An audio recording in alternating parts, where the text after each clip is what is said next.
Right, Oblomov 2.8. What a chapter. Actually had me tearing up a wee bit at the end. See this slow reading thing that I'm doing? I sit over there on the sofa, notepad, pens, book, writing out the quotations that I find meaningful. It's so rewarding. It's really amazing how rewarding it is. So, what do we get? Well, first of all, we get 2 pieces of descriptive writing. And this really stood out to me as, I'm watching Ken Follett's historical fiction writing course on BBC Maestro right now, because, I've got a bit of a hankering to write something myself, And so maybe it's the slow read, maybe it's the fact that I'm thinking in a writerly way. These descriptions just, wow. Little details.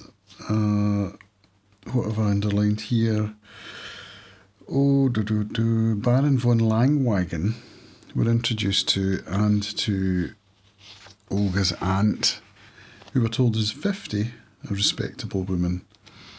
And yeah, the descriptions of these 2 people are just exquisite. So I've got here, it was apparent that in her life, feelings, warmth, even love itself were on an equal footing with other matters. Whereas with other women, you can see right away that love, at least for conversational purposes, if not in practice, is all pervasive and everything else is secondary and is allowed to occupy only what space is left over by love. It's like some evenings he would stay as late as midnight, so this is Baron von Langwagen. Although almost always Olga would be present, and even then they were mostly silent, but in a highly significant and pointed way, for all the world as if they knew something that nobody else did, but nothing more than that. I just love that. The idea of these people sitting silently with one another, giving an air of superiority or worldly wisdom. Baron von Langwagen was close to 50, but was very well preserved, although he dyed his moustache and had a slight limp in one leg. Yeah. He was a man of exquisite courtesy, never smoked when ladies were present, never crossed his legs, and severely admonished young men who permitted themselves in company to sprawl in armchairs with their knees and boots raised level with their nose. Just love these descriptions. So, yeah, Stoltz has, remember, he introduced Oblomov to Olga by taking him round to Olga's aunt's house. And he's basically using Olga and her aunt as an accountability hack to prevent Oblomov from slipping back into his old ways. I don't know if he had love in his mind, whether he considered that a possibility. I'm not sure. All he was thinking was to get Oblomov out the house into society, and he's given instructions now to Olga to make sure that Oblomov doesn't go back to sleeping through the day and all his old habits. But remember, we left Oblomov feeling ashamed and embarrassed at his declaration of love. And so he has gone back to his house, and he is slipping back into his old ways because he feels nervous about going round and he's ashamed. So he thinks of himself as a nincompoop. Great word. This is in the Pearl translation. It says he was a complete nincompoop. So I looked up the other translation I have, the Magershak one, and he's got it down as coxcomb. Not sure about that. I hadn't come across that word, possibly because it's an 1850s word. It might have been what would have been used back then. This is something Ken Follett talks about actually in his writing course. When you're writing historical fiction, you have to try and use the vocabulary of the day and not introduce words that are in vogue now. This is the thing that translators have to think about as well. So did Pearl research whether nincompoop was in use in 1859? I don't know. Yeah, that's something to ask Stephen Pearl, I suppose. Then I looked up the Russian and it said, on prosta fat. I'd never come across the word fat before in Russian. So, a wee translation point of interest. Oblomov goes to the house. He's sitting, feeling nervous. He's been invited, remember, at the end. No, in fact, he's in the house with Zachar, going about his business in his old ways, and then Zachar comes in and Oblomov ends up kicking him out. And then 2 hours later, Zachar comes in. No, wait a minute. Am I wrong here? No, I'm right. Zachar comes in and says, I met Olga in the baker's. She was asking after you. And he's like, oh, what did you tell her? He said, well, I told her you were sleeping through the day and that you were eating big, heavy suppers at night and back in your old ways. And Oblomov is beside himself. He's like, what are you doing? Why are you telling her these things? You'll be telling her next that I put my shirt on outside in. Or inside out, sorry. Outside in's the Scots way of saying that. And Zachar says this line stood out to me as being quite funny. You mean you want me to lie at my age? As if a 50-odd-year-old man can't tell lies, you know. So, yeah, we'll go back to how Oblomov is feeling when he sees Olga for the first time. She comes down. He's there waiting for her to come down, and she appears, and it said, it was clear that she had made up her mind to behave in the same way as others, something she had never done before. No longer did she speak her mind with the old freedom and spontaneity. What had suddenly happened to all that? So the kind of easygoing, free-flowing banter that they had going on in the previous chapters, that's gone. It's as if Olga's changed. She's gone from being a young, flirtatious, naive girl to being a woman. And it's happened like that. This was not the Olga he knew. Where was that passion that had been in her voice before? This is after she sings for him, and it's just not, it's not close even to what it brought up in the feeling that it brought up in him before. Her singing was pure and precise, but at the same time well, it was exactly the way all young ladies sing for their guests when someone asks them without real feeling. The singing had lost its heart, and among the listeners not a single heartstring was plucked. So what's happened to her? Well, it says in the narrative that her eyes had been opened. And then it says it was as if, imagine a cousin came round to visit. This is the change the cousin would see in Olga. The cousin's still a boy, but she had become a woman. So Ilyich is beside himself with dismay. He says, no, it's too much. I've had enough, he decided. I'll move to the Vyborg side. I'll busy myself. I'll read. I'll go to Oblomovka. And alone, he added in despair. Yes, without her. Goodbye to my paradise, my glorious, quiet, ideal life. Now, the Vyborg side is the other side of the Neva River in Petersburg, where he was, I think that's where Tarantiev has rented him an apartment. Remember, he was going to get kicked out of his apartment, so before he got the dacha and all that, he was going to go over to a room that Tarantiev had sorted out for him. So then it's after that we get the bit about the bakers and about Zachar and all that, and then Zachar comes in after he getting kicked out, and he says, Olga has asked for you and she's brought you a message. You have to go and meet her in the park.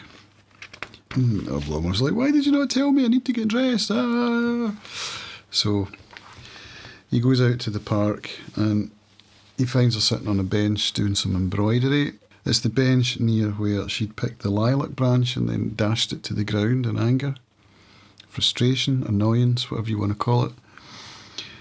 And there's a difference in the relationship now.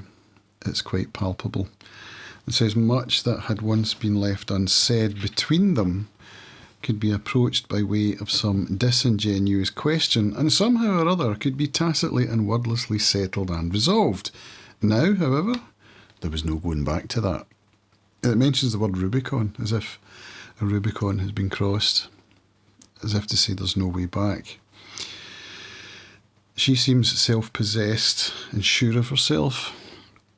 And it says, he now felt oppressed by this new aura of controlled self-possession, which shrouded her like a cloud in which she had concealed herself so that he no longer knew how to behave in her presence. So he's feeling awkward, man. He's like, doesn't know what to say, he's overthinking things, just having a terrible time. His heart's churning inside, you can feel it. And then we get this. She even saw that, in spite of her youth, hers was the dominant and leading role in their relationship, that nothing more could be expected of him than a deep impressionability, a passionate but passive submissiveness, and a heart that would always beat in perfect accord with the rhythm and tempo of her own. She could expect no initiative, no stirrings of an independent will. So that got me thinking of codependency. He's the weak one in the relationship. It's not evenly balanced. She's the one with the power, so to speak, and she knows that, but then it does use the word, was it unconscious? The way that she's acting. She's not aware of how she's acting, but then this narrative seems to say something different. She knows quite well that she's the one with the power in the relationship. It says, in this comedy or tragedy, depending on the circumstances, both of the protagonists have fixed roles, either as tormentor or victim. It's a bit strong, isn't it? But mostly it was a case of her prodding him forward, knowing as she did that, left to himself, he would never venture a step and would remain precisely on the spot where she had left him. Yeah. So, remember Stoltz gave her instructions, basically to look after Ilyich. He's in love with her and she knows that. Is she in love with him? At this point we don't know. Then she says, find something to do. Get a more active social life. Something to do? That's all very well when you have a purpose. What purpose do I have? None. Isn't living a purpose? So, yeah, we get into that kind of malaise that is prevalent today. Meaning and purpose. Particularly among young men. This is, well, my experience anyway of what I've seen online and stuff. Meaning and purpose in life, these seem to be things that people no longer actively look for. It seems that whatever it is, the internet, perhaps, society, education, technology, it's internet plus, these things lead to young men sitting in basements playing computer games and not going out into society. The same can be said for people with neurodiversity. And that's, I think there's a bit of that going on here. I'll keep returning to that idea. But for Oblomov here, his malaise, his, whatever you want to call it, his Oblomovshchina, there we've got a name for it, comes from the fact that he's got no purpose to his life. He's got enough. He's looked after. He's got a roof over his head. He doesn't have to work. He's really got nothing going on in his life. And Olga says to him, isn't living a purpose? Well, is it? Not for Ilya Ilyich. His dark stuff. He says, who or what do I have to live for? walking behind her. What do I have to strive for, to aspire to? The flowers of my life have fallen, leaving only thorns. Depression, perhaps. This is certainly what came to my mind when I read this book 2 or 3 years ago. I think I was a bit closer in my own life to having experienced that, so that's why it came to my mind. Which is a thing that is a chemical imbalance, but it can be addressed through action. This is personally me speaking about my own situation. Diet, exercise, love, relationships, talking, therapy, going to therapy, picking up the phone. There's all kinds of things one can do, which are generally, when one's in that space, things that one feels one can't do. So that's the state that he's in. That's how I'm reading that. The flowers of my life have fallen, leaving only the thorns. Dark, dark stuff. But then, the sprig of lilac. She picks up the sprig of lilac and she says it's the flower of life and my annoyance. So she's thinking back to when she dashed it on the ground in frustration. And this is her saying to Ilya Ilyich, I love you, without actually using the words. And he picks up on it and he lights up and it changes everything. And this is where I started to get a bit emotional. Suddenly the cloak of impenetrability dropped from her. It's like that, you know, when she sang the song and it didn't move him at all. In this scene, it was lifeless, passionless. This now has dropped, this cloak of impenetrability, and she's connected again to a deep source, and he can sense it, and it was an instant resurrection. Life itself is opening up for me, he exclaimed ecstatically. Life, it is in your eyes, your smile, the sprig of lilac, and Casta Diva. It's all there. She shook her head. No, not all, only half. But this other half, where is it? What else can there be? You'll have to find it. Why? If you don't want to lose the first half. Wow. So, we want an even relationship. She wants an even relationship. She wants him to be half, a whole half, to make something bigger than the sum of the parts. Can he step up to that? See, now he's feeling ecstatic, joyful. And this is where I feel like he will be able to achieve, you know, those things we discussed just there about diet, exercise, human connection, conversation, self-esteem, dressing oneself, cleaning one's apartment, all of these things. I think with her love, he will be able to do these things.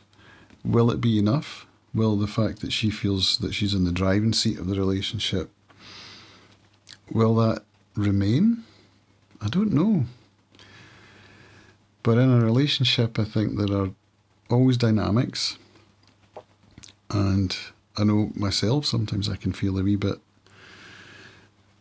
like I'm lesser than the other half.